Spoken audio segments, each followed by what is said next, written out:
dia, pessoal. Espero que todo mundo esteja acordado, todo mundo conseguiu chegar cedo.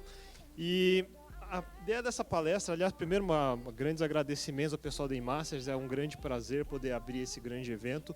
E espero poder trazer algumas dicas e alguns insights sobre o mundo de desenvolvimento de software, principalmente voltado não só para e-commerce, mas para todas as aplicações web que a gente vê nos dias atuais. Imagino que todos aqui sejam desenvolvedores de software. Tem alguém aqui que não é desenvolvedor de software no dia a dia? Beleza, então essa palestra realmente é para vocês. Essa palestra, eu tive algumas mudanças de percurso durante a evolução dos meus slides. A ideia original era trazer uma coisa um pouquinho mais básica sobre quais tecnologias ou quais ferramentas e alguns cases. Mas em vez disso, eu resolvi ir um passo além e trazer alguns conceitos que a maioria dos desenvolvedores tem dificuldade hoje em dia. Então, eu mudei o título da palestra para Otimização Prematura, a raiz de todo o mal. Então, tem a ver com o que era o tema original e vai um passo além do que eu gostaria de apresentar. Então, primeiro, para quem não me conhece, meu nome é Fábio Akita, mais conhecido na internet como Akita on Rails. Então, tem meu blog, akitaonrails.com, redes sociais como Akita on Rails, onde eu estou sempre blogando sobre novas tecnologias, principalmente do ponto de vista de linguagens, técnicas. As redes sociais é onde eu compartilho a maior parte dessas coisas. Eu sou cofundador de uma empresa chamada CodeMiner 42, tenho hoje 5 anos de idade. A gente está presente em 5, 6 cidades do país, de norte a sul, desde Natal até Novo Hamburgo. A gente tem mais ou menos uns 60 desenvolvedores trabalhando especificamente numa plataforma chamada Ruby on Rails.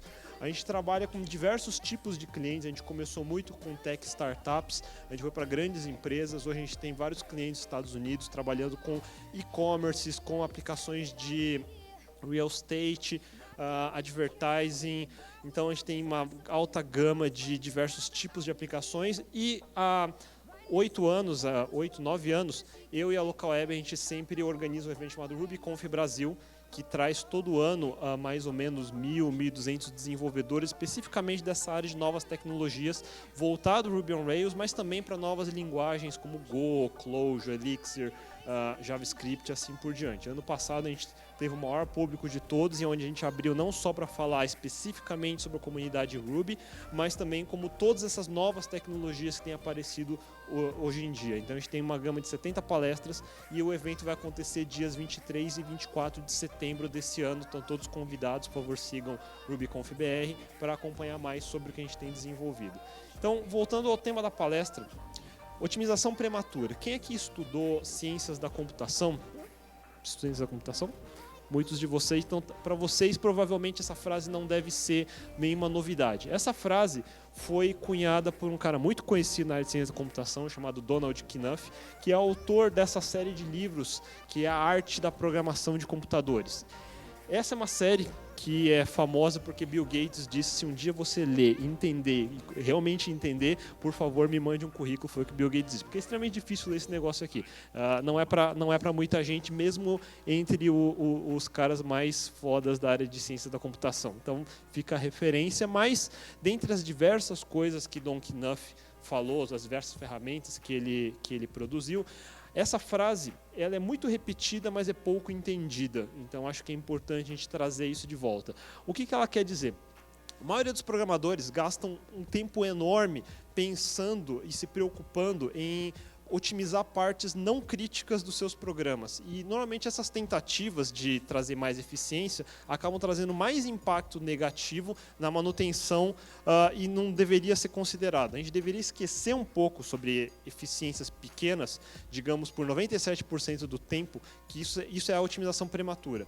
Mas, obviamente, a gente não deve deixar de lado os críticos 3% que realmente a gente deveria prestar atenção. Por que eu digo isso? Porque hoje a gente tem uma série de novas linguagens, novas tecnologias, muitas delas voltadas especificamente para essa ideia de trazer mais performance, escalabilidade, baixa latência, alta disponibilidade. Então você tem hoje Node.js, Clojure, Scala, Elixir e assim por diante. Então você tem essa dificuldade, não só no mundo back, mas no mundo front também, AngularJS, React, Flux.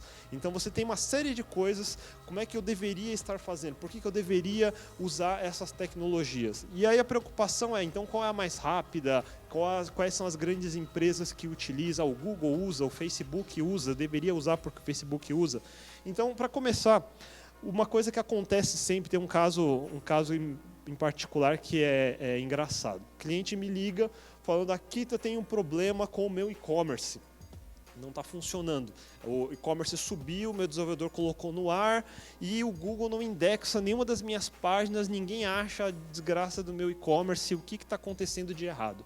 Aí eu vou olhar o que é o e-commerce dele, é um e-commerce Single Page Application. Quem está mexendo com front, provavelmente sabe o que é um SPA.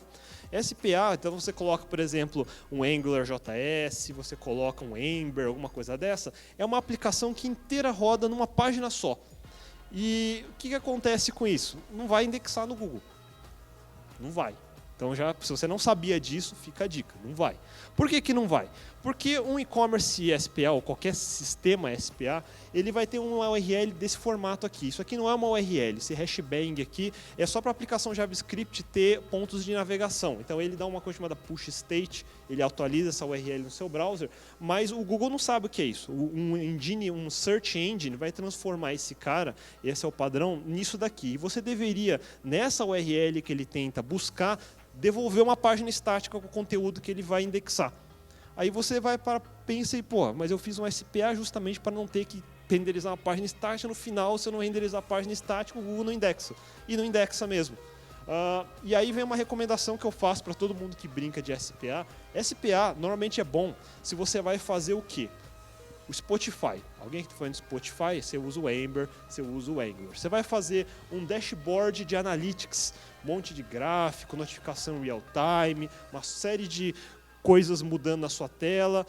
Pode usar Angular, pode usar essas coisas. Você está fazendo o quê? Você está fazendo um Gmail, você está fazendo uma dessas aplicações dinâmicas, áreas logadas, admin, dashboards, usa Ember, usa Angular, usa qualquer uma dessas ferramentas. Agora você vai fazer um site de conteúdo que a vida de um site de conteúdo é ser encontrado e você me torna difícil de ser encontrado, você está fazendo errado. É o lugar errado de usar uma ferramenta dessa. Quando eu falo de cases, isso é importante por causa do seguinte. Cases não quer dizer porque esta empresa usa, você deveria usar também. Isso é uma coisa importante de entender. Você não é o Google, você não é o Facebook, você não é o Submarino, você não é o Magazine Luiza. A maioria de vocês imagino que não, alguns provavelmente são. Mas deixa eu colocar isso em contexto. Tem um cliente que a gente atende hoje em dia, que é uma plataforma de e-commerce voltada para a área de fidelização, voltada para a venda de pontos, não cash, enfim, uma área bem específica do mundo de e-commerce, mas eu queria mostrar alguns gráficos. A maioria nunca mostra o que é de fato que tem por trás. Isso daqui é uma analytics de um e-commerce que tem mais ou menos uma faixa aqui de 400 requisições por minuto, desce ali para 100, às vezes tem picos de 500, 400, 500 requisições por minuto. O que é isso? Isso é grande? Isso é pequeno? Não sei. Vamos ver o que roda por trás para suportar esse nível de acessos. Esse daqui é a infraestrutura dessa plataforma. Esse aqui é um ambiente chamado Heroku, que é uma plataforma como serviço. Toda a ideia de cloud, de servidor elástico, assim por diante. O que está rodando ali? Está rodando 12 servidores pequenos de 1 GB de RAM.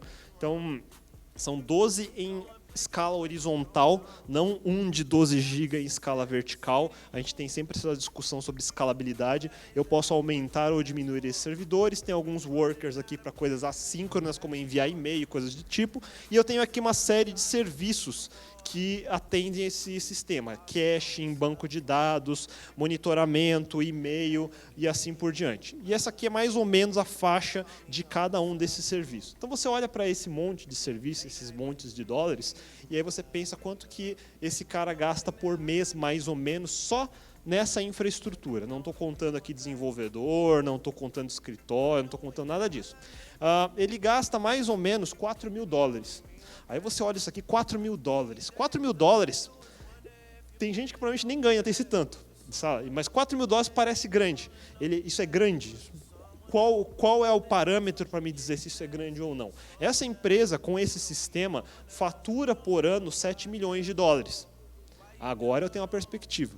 Então, o que significa 4 mil dólares por mês em 7 milhões de dólares por ano? Significa menos de 1% do faturamento. Então agora 4 mil dólares não parece tão grande assim, porque de fato não é. É bem pequeno. Vamos dar mais um exemplo. Segundo cliente. Esse é um cliente dos Estados Unidos, uma grande rede de shopping centers, e é uma operação que funciona multicontinente, em desenvolvedores aqui do Brasil, que no caso é minha empresa, nos Estados Unidos, em Londres. E a gente fala bastante hoje em dia sobre arquitetura. E a arquitetura normalmente envolve discutir bastante sobre microserviços. É um dos temas que vai ter durante esse evento que eu vi pela grade. E microserviços, de fato, é uma coisa que você deveria estudar, deveria saber como funciona, mas depende de onde você vai usar. Não é automático, vamos fazer tudo microserviço. Eu sou um desenvolvedor, vou fazer tudo microserviços porque falaram que tem que fazer tudo microserviço. Não, não faça isso. Essa empresa, para manter esse sistema, ela tem só aqui monitorado 94 microaplicações que compõem toda a plataforma deles. Então, 94 microaplicações. E eles são muito maiores do que aquele que eu mostrei antes. Eles gastam por baixo, eu estou chutando baixo aqui, eu não tenho todos os números, que eu não tenho acesso a todos os sistemas deles, mas eles devem gastar por baixo 100 mil dólares por mês, só nesses serviços de cloud, de banco de dados, de e-mail, de cache e assim por diante. 100 mil dólares. 100 mil dólares, de novo, parece muitos zeros. Certo? Você olha isso aqui e fala, absurdo, como assim o cara gasta 100 mil dólares? Mas o que é essa empresa? Essa é uma empresa que fatura quase $1 bilhão por ano. Portanto, 100 mil dólares é praticamente o erro de arredondamento desse faturamento. Se você erra o arredondamento, saiu 100 mil dólares. Então, a gente está falando de outra escala de negócios. Então, você tem que ter esses parâmetros. Um dos problemas que a gente vê muito em e-commerce, principalmente e-commerce, onde você tem um fabricante ou uma loja offline, um negócio que já funciona, e aí o cara resolve, vou colocar meus produtos na web. Tem muita gente que não começou ainda esse processo, ou está começando devagar, não tem muita noção. E ele não tem noção de o que é um investimento de IT, um investimento de e-commerce, investimento de desenvolvimento. Eu quero definir para vocês o que eu chamo de mínimo custo de TI para desenvolvimento de software, tanto e-commerce quanto qualquer outra aplicação onde você esteja vendendo serviços ou produtos ou qualquer coisa do tipo, você é um canal de distribuição. Você vai gastar, tem que se preparar para gastar perto de $1 mil mínimo de serviços de cloud. Eu não estou nem falando só servidor, eu estou falando do seu e-mail, eu estou falando das coisas básicas, seu Store, seu Dropbox, qualquer coisa do tipo. Você vai gastar nessa faixa, 500 a $1.000. Você vai ter pelo menos um desenvolvedor, eu espero que você tenha pelo menos um desenvolvedor, freelancer ou não. Você vai ter alguém que tem que se responsabilizar por fazer marketing dessa ferramenta. Não adianta só desenvolver a ferramenta e achar que ela sozinha vai se vender. Alguém tem que planejar isso, alguém tem que coordenar isso, alguém tem que fazer a logística toda disso funcionar. Você vai gastar, por baixo, $100 mil ano. Isso é um mínimo.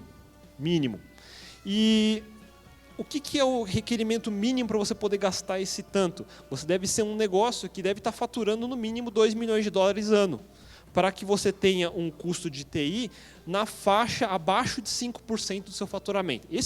Esse daqui é o parâmetro mínimo. Então, por que eu coloco isso? Eu acho isso importante. Tem muita gente que está investindo, de repente, sei lá, metade do seu faturamento em internet e não tendo o seu retorno. E aí o que acaba acontecendo, principalmente se você é o desenvolvedor, é que você para pensar em otimizações. E quando a gente fala em otimizações, o que é a otimização que um desenvolvedor pode fazer? É tentar reescrever uma certa parte da aplicação, ou reescrever toda a aplicação. Digamos que você seja louco e você tem um e-commerce mais ou menos funcionando, resolvi que vou reescrever em C, porque eu sou macho pra caramba. C, porque C é a velocidade máxima, certo? Então, digamos que eu faço na velocidade máxima, e aí eu vou reduzir esse meu custo aqui de infraestrutura de $1.000 para $100, digamos. Não faz diferença nenhuma, é mais fácil mandar você embora e mandar outro cara embora. Eu vou economizar muito mais. Nesse montante aqui, essa diminuição que você fez não valeu absolutamente nada. Pior, durante esse período que você ficou reescrevendo a aplicação, otimizando em C, otimizando em qualquer outra coisa, você deixou de fazer features importantes para os seus consumidores, você deixou de tentar aumentar as suas vendas, você bloqueou toda a estratégia que você poderia ter para poder economizar centavo. Então, quando você economiza centavo, você perde dólar. Essa é sempre o ditado popular, mas que ninguém segue. O que você deveria estar fazendo é pensando em como eu aumento receita, não como eu diminuo o custo. Não quer dizer que você não deve diminuir custo, mas quer dizer que não é esse o foco. O foco não é fazer mais barato, o foco é você aumentar a receita. É para isso que você serve, para criar uma ferramenta, para criar ferramentas de internet que possibilitem o seu negócio de se alavancar mais do que ele sozinho iria. Para você conseguir fazer isso, existem várias formas, e aí entra na parte de tecnologias. Então, hoje você tem diversas tecnologias, tanto bancos, frameworks, plataformas pré-prontas. E recomendação que eu posso dar é assim, não quer dizer que você não deva usar ferramentas proprietárias, mas eu tendo a evitar se possível. Eu tendo a ir mais no mundo open source do que no mundo proprietário. Não quer dizer que um está errado, eu só digo que eu priorizo mais um do que o outro. Mais do que isso, você tem uma coisa chamada best of breed. O que é best of breed? É você juntar as principais ferramentas que atendem cada uma das áreas que você quer resolver. Por exemplo, caching, por exemplo, banco de dados, por exemplo, servidores. Então, você não tem que escolher só porque você está, por exemplo, usando PHP, não quer dizer que você não possa usar Azure, que é Microsoft, exemplo. Mas você não precisa juntar tudo embaixo de uma mesma marca. Você tem que entender quais são as ferramentas que você tem que melhor atendem aos problemas que você quer resolver. Outra coisa que você não deveria fazer, médias empresas costumam ter essas vontades de ter controle sobre todos os seus dados, usuários, etc. E que é tudo on-premise, que é manter o seu servidor ali. Eu não quero usar esse tal de cloud porque o meu concorrente usa o mesmo cloud. Porra, sério que você tá... Esse é o argumento mais idiota que eu posso ouvir alguém falando. Já aconteceu. Eu vi um amigo meu que tinha uma empresa que oferecia serviços. Eu não vou nem dizer para que nicho de mercado que é, mas esse nicho de mercado, ele chegou, exigia um on-premise, e não só exigia on-premise, mas exigia que o servidor dele estivesse no rack do lado, não podia estar no mesmo rack do concorrente dele. Eu falava, porra, mas você é burro demais, não é possível que um cara possa dizer uma asneira dessa. E o mundo cloud deveria ser a sua preferência, principalmente se você é pequeno.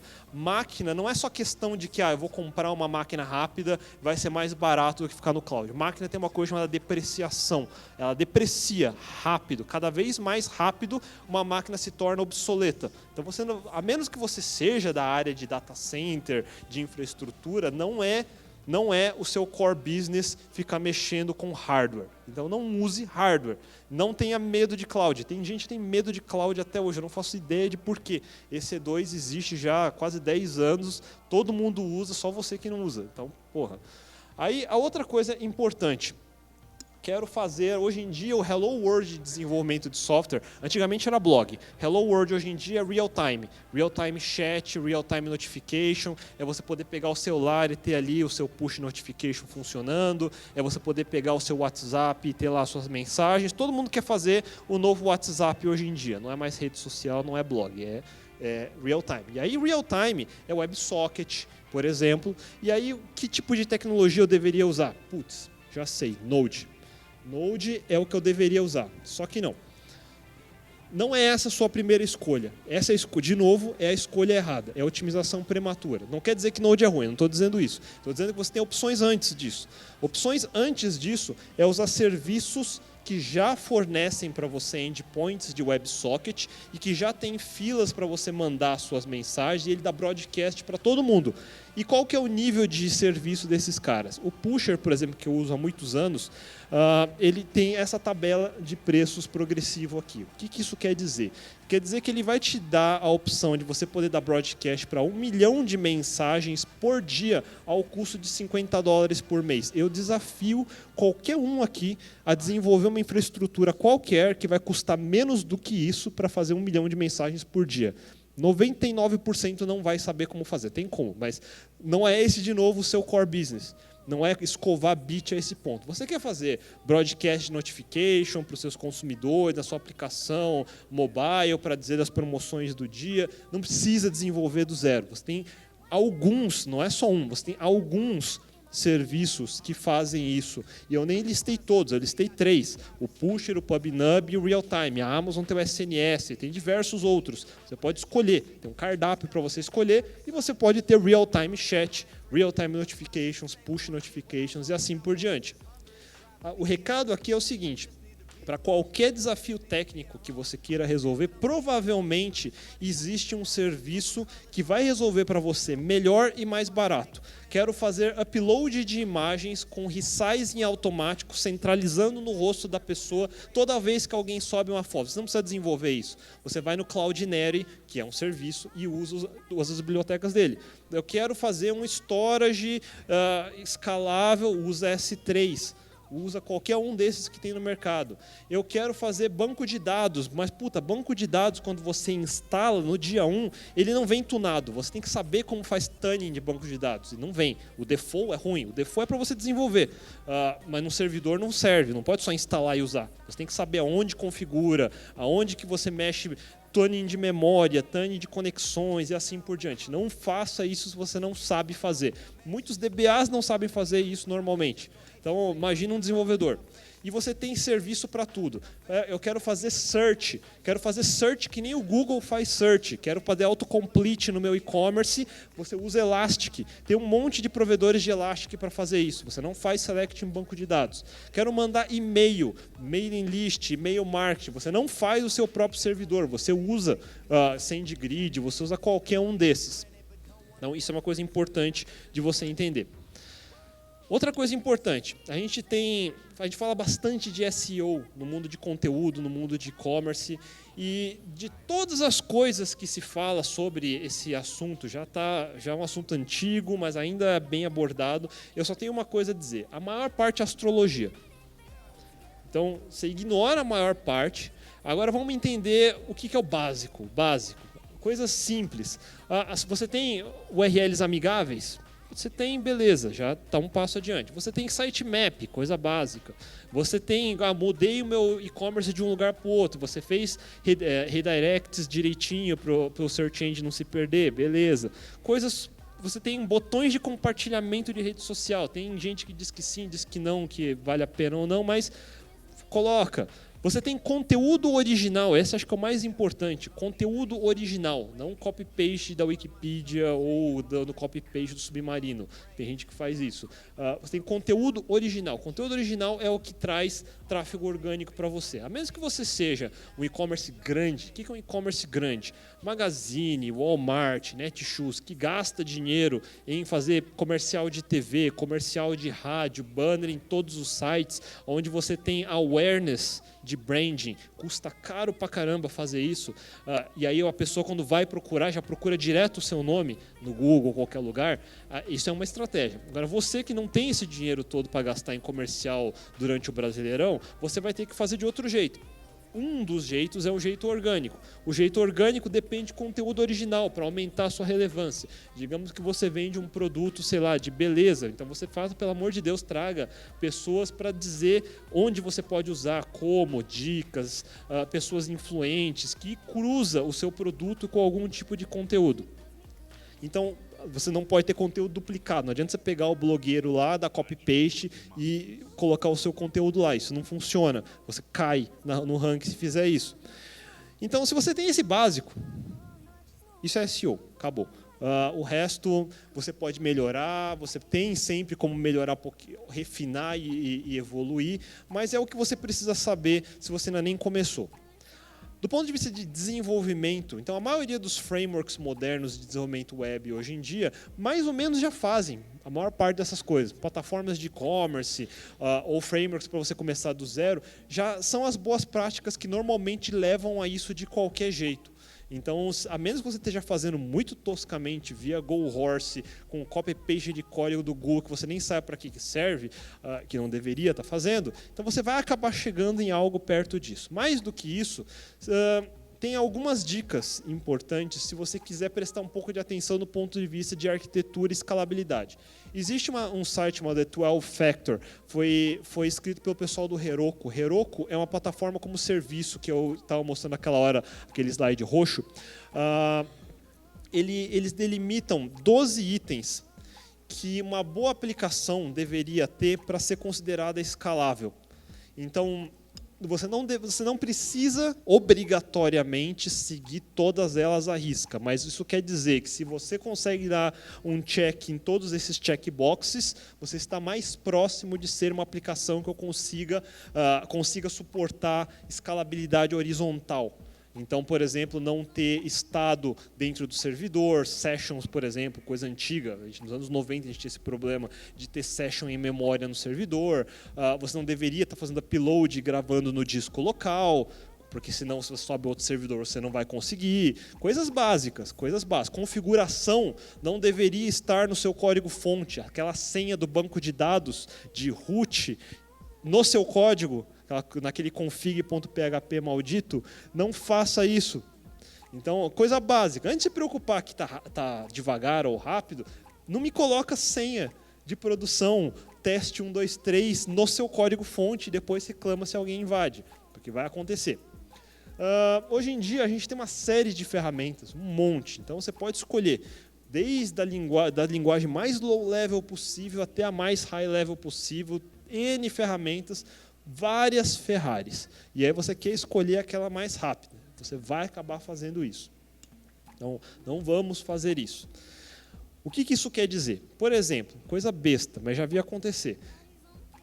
Isso aqui todo mundo consegue entender o que significa. Pelo amor de Deus, se você não conseguir saber o que é isso aqui, você não é programador. Agora, tem gente que fala, eu consigo fazer mais otimizado do que isso. É verdade. Com shift de bit, você consegue mesmo fazer um pouco mais rápido que isso, dependendo da sua linguagem. Deveria fazer isso? Pelo amor de Deus, não faça isso. Não faça, isso é tosquíssimo. Mas fica mais rápido. Pelo amor de Deus, o que significa mais rápido para você? É 1 microsegundo mais rápido, você ganhou o que da sua vida? Quando alguém vai ler isso daqui, vai levar 2 dias para entender o que significa. E agora imagina isso no seu código-fonte inteiro. É impossível de alguém colocar qualquer coisa nele. As boas práticas de desenvolvimento de software são sempre mais ou menos as mesmas. Qualquer palestra, qualquer tutorial, qualquer livro que você leia sobre o que são boas práticas de desenvolvimento de software se resume mais ou menos no que tem neste slide aqui. Por exemplo, teste. Até hoje, a gente tem que brigar ainda que tem código-fonte enorme sem nenhum teste de cobertura nele. Mas teste gasta tempo, eu estou fazendo 2 vezes o código, não precisa ter teste, minha linguagem compila, então está rodando. Isso é besteira. A gente já sabe que é besteira, vamos assumir que é besteira. Se você não faz teste, você está errado. Ponto. Vamos assumir que já chegamos nesse ponto. E você tem que ter um nível suficiente de cobertura de código. Para que tem que ter teste de cobertura de código? Porque eu já tenho uma regra de negócio que funciona. Alguém testou, muitos consumidores tiveram um problema, eu já fiz uma regra, eu já cobri essa regra com um teste. Aí alguém que não sabe do projeto, acabou de entrar na empresa, entrou hoje, vou mexer em alguma coisa, e mexe bem nessa regra, mas ele não sabe, compila, está compilando, está rodando, não deu erro 500, e joga em produção. Como é que eu sei que está funcionando ou não? Alguém tem que entrar, algum consumidor normalmente vai entrar, vai sofrer o mesmo problema de novo, e aí você vai lembrar, putz, olha só, já tinha acontecido antes. Isso é regressão. Como é que eu evito regressão? Faço um teste automatizado para que o cara novo mexeu naquele teste, naquele código, deu erro, o teste vai me apitar antes de eu colocar em produção. Pelo amor de Deus, você não vai repetir o mesmo erro 10 vezes. Então, me coloca isso. Existe hoje uma coisa chamada... existe há alguns anos, toda linguagem tem isso, você tem cobertura... análise estática de código. Análise estática, muita gente acha que porque compilou e porque passou a análise estática, então seu código está bom. Também não está. Existem várias ferramentas que fazem isso no meu mundo, que é o mundo de Ruby on Rails, o pessoal de JavaScript. A gente tem uma ferramenta chamada Code Climate e ele tem uma nota que vai até 4. A gente estabelece que se estiver no mínimo perto de 3, está médio. Então isso é médio, não é nem grande coisa. E aí as coisas mais básicas ainda. Seu código-fonte não deveria ter centenas de linhas. Milhares, então, nem pensar. Um arquivo só com milhares de linhas é tosco. Copy-paste para lá e para cá. Cansei de ver arquivos e arquivos de 1.000, 2.000 linhas, onde metade está copiado em outro arquivo de 1.000, 2.000 linhas, copiado 2 vezes em outro arquivo de 2.000 linhas, tosco. Quem programa desse jeito não é programador. Funções com mais de um page down. Já não devia ter meia tela de função, tem 3 telas de função. Uma função, pelo amor de Deus, não faça isso. Tabelas com 200, 300 colunas, dando join em outras tabelas de 200, 300 colunas. Pelo amor de Deus, não faça isso. Pior ainda, eu faço um clone do projeto. O que é clone do projeto? Eu baixo do repositório, coloco na minha máquina, eu deveria conseguir rodar ela em minutos, não em horas. Eu não deveria precisar ligar para um cara de um suporte para pedir uma senha para um serviço que ninguém sabe onde fica. Só parênteses, pessoal que está de pé, tem bastante lugar aqui, pode vir para cá, não tem problema nenhum. Tem bastante lugar para lá também, não precisa ficar de pé, não. Então, voltando.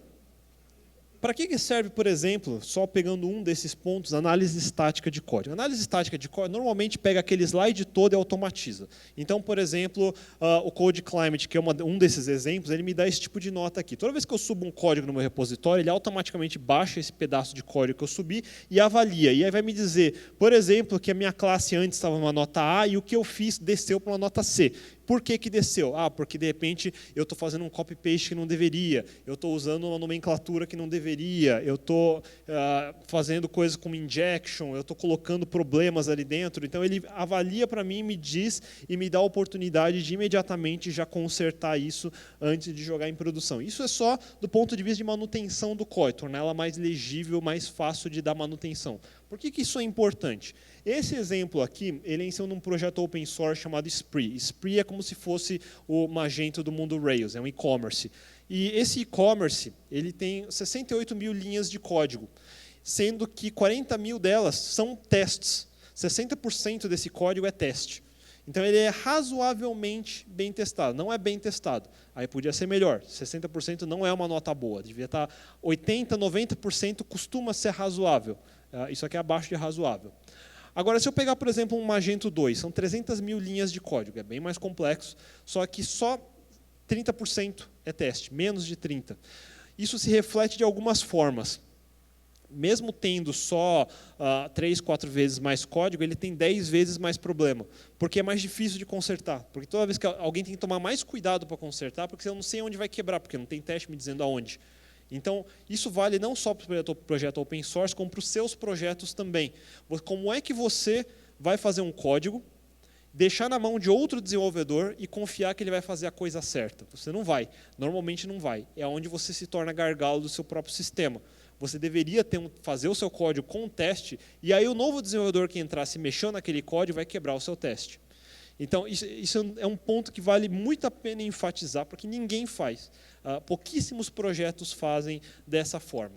E aí, somado ao fato de você não deveria estar fazendo escovação de bit onde não precisa, que é a tal da otimização técnica prematura, você deveria focar principalmente em manutenção e não em performance.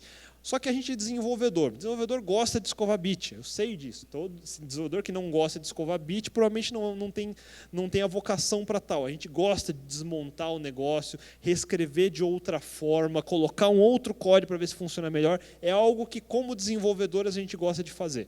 Existe uma diferença entre o que eu quero e o que eu preciso. A verdade costuma estar ali no meio. Então, a gente sempre consegue fazer um pouco do que eu quero com um pouco do que eu preciso. Só tem que manter em mente que você tem prioridades. E prioridades não é simplesmente fazer escovação de bit. É legal reescrever código, fazer projeto do zero. Não é legal mexer em legado, mas precisa ser muito bom para mexer em legado. Porque fazer teste do projeto do zero é fácil. Você tem 0 pessoas, tem 0 problemas, é fácil fazer do zero. Qualquer um faz do zero. E quando você tem legado, então, legado, você tem que lembrar do seguinte, digamos que você já é um e-commerce médio, tá, há alguns anos no mercado, Tem lá um código que, se eu entrar agora e olhar, eu vou falar, putz, que código tosco. Mas eu não posso dizer que o desenvolvedor que fez aquilo foi ruim. Era o que tinha no momento, de repente. Era o que dava para fazer com os poucos recursos. Era o que dava para fazer até entender como essa operação ia funcionar. E essa amarração toda gerou código ruim. Acontece. E aí, o que eu faço quando tem esses problemas de legado?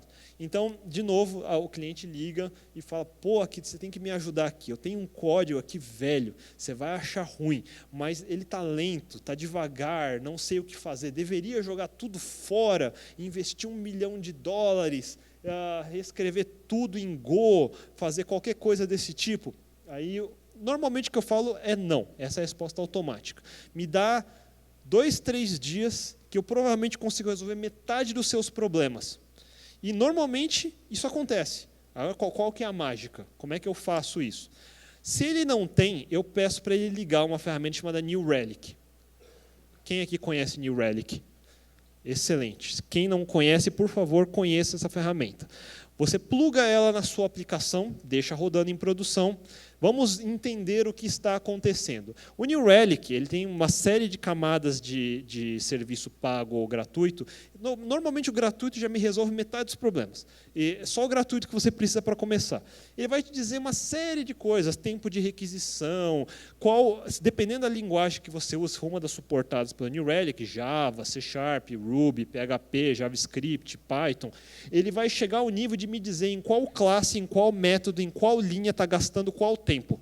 Em qual serviço, em qual conexão, em qual camada está gastando qual tempo.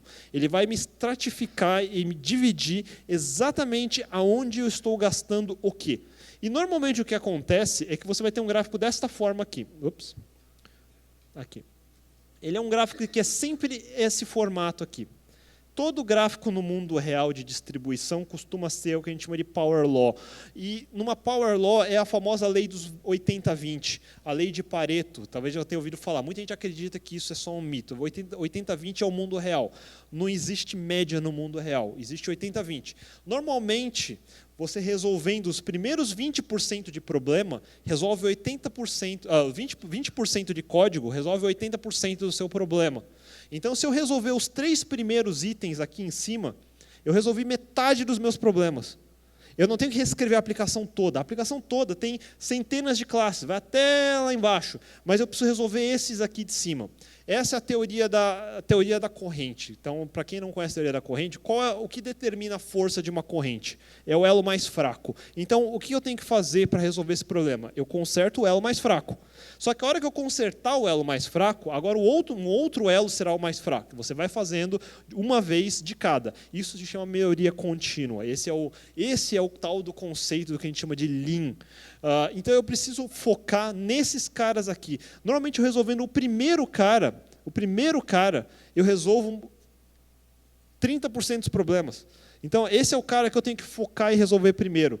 Então, eu tenho que olhar essa aplicação, não no código dela, eu tenho que olhar ela funcionando. Eu tenho que ver o diagnóstico dela funcionando. Isso é um diagnóstico, esse aqui é a sua radiografia.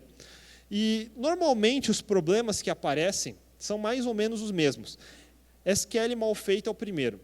Famoso SQL N mais 1, onde você tem uma query que gera outras 500 queries para pegar os dados filho. O famoso você pegar a tabela de pedidos, aí você vai ter que fazer uma query para cada item para pegar, sei lá, o preço, quantidade, para lá e para cá, e aí se o seu pedido tem 20 itens, você fez 21 queries, que é coisa ridícula de fazer. Ou você tem muitas queries. Isso acontece bastante também. Você faz uma query para cada coisa, sendo que às vezes uma query resolvia.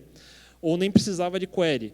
Outras coisas que não são legais de fazer num banco relacional, que é fazer procura em texto sem estar usando um mecanismo de full text, por exemplo. Muitos bancos modernos têm full text search. A maioria não sabe ligar isso.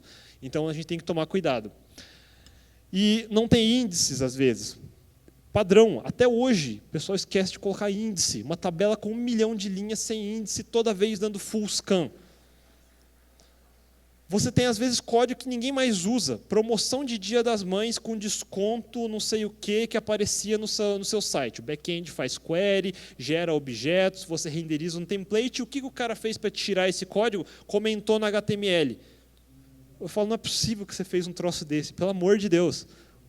Aí tá lá a porra do código rodando. Aí só que tem o dia das mães, tem o dia dos pais, dia das crianças. Pô, meu site tá lento pra caramba. Eu falo, então, você tá rodando as promoções do ano inteiro, todas as vezes, para todo mundo, o ano todo. Não faz nenhum sentido. Não está usando CDN. Até hoje o pessoal tem medo de CDN, não sei porquê. Todos os seus assets deveriam estar no CDN. O que são assets? Todas as suas imagens, todos os seus style sheets, todos os seus JavaScripts. Hoje em dia é automatizado isso, geração desses JavaScripts, compilado, otimizado, CSS compilado, otimizado, com push direto para um CDN. Quaisquer CDN servem, CloudFront, Fastly, você tem vários.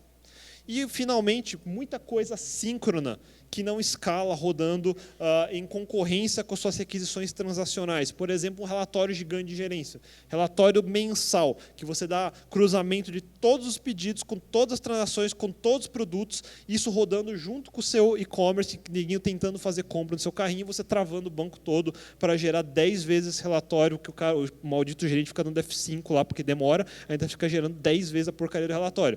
Então, você deveria estar fazendo isso como um job, por exemplo, ou num sistema de analytics separado, mas não concorrendo direto com o seu transacional. O principal disso é, se você não tem métrica, você não deveria otimizar. Então, imagina você descer um avião sem métrica. É do jeito que vocês fazem hoje em dia. O principal é, primeiro você faz funcionar, depois você torna correto, aí você torna rápido e, finalmente, você pensa em tornar barato. A menos, obviamente, se você for um unicórnio. Se você for um unicórnio em Silicon Valley, com um bolso infinito, com dinheiro para queimar, aí você pode fazer que nem o Google. Por exemplo, Google chega em 2006 e inventa o tal do GWT. Era a época do Ajax, o Gmail, não sei o que lá. Puta, esse é o futuro, você tem que usar essa ferramenta. Então, vamos escolher GWT. Aí o Google desiste. Pô, não preciso do GWT. Foi um bom experimento, foi divertido, não quero mais brincar com isso. Migra todo mundo para Angular. Vamos fazer Angular, porque Angular agora é o futuro. E todo mundo fica no Angular, é divertido mexer em Angular. Aí o time do Angular no Google a desistir. Não gosto mais do Angular, é chato ficar mantendo essa porcaria. Vou reescrever tudo. Reescreve 2.0, totalmente diferente de 1.0. Mas tem um monte de gente usando, foda-se. Se você tem dinheiro infinito, você pode reescrever o que você tem quantas vezes você quiser. Se você tem dinheiro infinito, você normalmente não tem dinheiro infinito. Então, normalmente, use ferramentas de quem realmente precisa dessas ferramentas para sobreviver. Então, se você vê que alguém fez uma ferramenta, mas ela não precisa daquela ferramenta para sobreviver, você provavelmente está fazendo um mau investimento. E se você está fazendo um mau investimento, já saiba que daqui a 2, 3 anos você vai ter que mexer e vai ter que mudar de novo, vai jogar fora e fazer tudo outra vez. Então, coitado do cara que fez o site em GWT em 2006, vai jogar tudo fora. Não importa. Então, resumindo o que eu falei agora, foco em aumentar a receita. Foco em usar as melhores tecnologias que resolvam o seu problema, que normalmente já está resolvido em alguns SaaS. Não curta muito a astrologia, pode passar o horóscopo, essas coisas se desiste. Mantenabilidade antes de performance, mantenha as suas prioridades em dia.